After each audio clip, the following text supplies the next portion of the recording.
একজন এই যে দুইজন ডিসকাসে ধরা হয়েছে, দুজন ডিসকাসে ভাই শান্তনামূলক ভাবে সিদ্দিক ভাই এবং আলমগীর কাকাকে এক প্যাকেট নুডলস এর পুরস্কার দেওয়া হলো।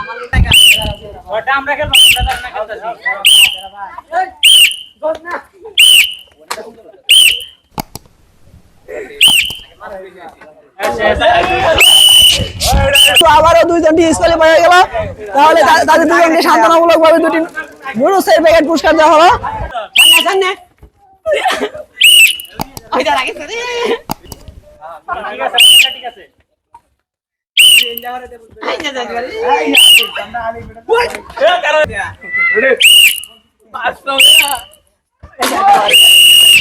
ডিসকালিফাই আবারও দুইজন, দর্শক আবারও দুইজন ডিসকালিফাই, একজন রিয়াদ আর একজন বাদশা।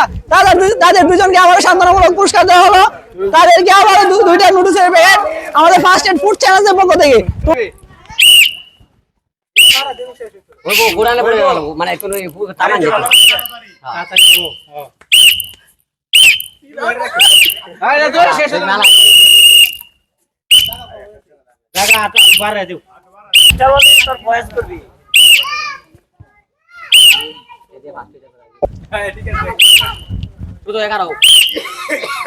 ও ভাই এটা কি একবার সাথে আরেকবার দিলে এটা জীবনে হতো না।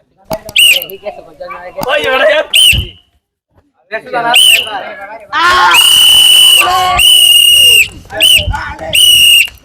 সুপ্রিয় দর্শক, আমরা কিন্তু আমাদের ফার্স্ট এড ফুড চ্যানেলের পক্ষ থেকে যে লাঠি খেলাটা ছিল সেই লাঠি খেলা আমাদের বিজয় কিন্তু জয়মা কাকাকে পেয়ে গেলাম। হযরত কাকা কিন্তু রানার্স আপ হয়েছে। আমাদের যে লাঠি খেলাটা ছিল সেই লাঠি খেলা কিন্তু আমাদের আকর্ষণীয় সময় সেরা পুরস্কারটি কিন্তু ছিল একটি প্রদীপ সিলিং ফ্যান। সেই সিলিং ফ্যানটি ছিল কিন্তু আমাদের ফার্স্ট এড ফুড চ্যানেলের পক্ষ থেকে। সেই চ্যালেঞ্জে আমাদের জয়মা কাকা যে বিজয় হয়েছে, সেই জয়মা কাকা কিন্তু আমরা এই প্রদীপ ফার্স্ট এড ফুড চ্যানেলের পক্ষ থেকে ফ্যানটি তুলে দেওয়া হচ্ছে। জয়মা কাকাকে আবারও আমরা ফ্যানটি তুলে দেওয়া। সুপ্রিয় দর্শক, এটা হাততালি হবে। আর আমাদের যে হযরত কাকা যে আমাদের রানার্স আপ হয়েছে, সেই হযরত কাকাকে কিন্তু আমরা সম্মানমূলক হিসাবে একটি বড় নুডলসের প্যাকেট এবং একটি ছোট নুডলসের প্যাকেট আমাদের কাকাকে সম্মান স্বরূপ হিসাবে দেওয়া হলো। সুপ্রিয় দর্শক, একটা হাততালি হবে। ফার্স্ট এড ফুড চ্যালেঞ্জের পক্ষ থেকে যে লাঠি খেলাটি ছিল সেই লাঠি খেলাটি কিন্তু আজকে এই পর্যন্ত সমাপ্ত।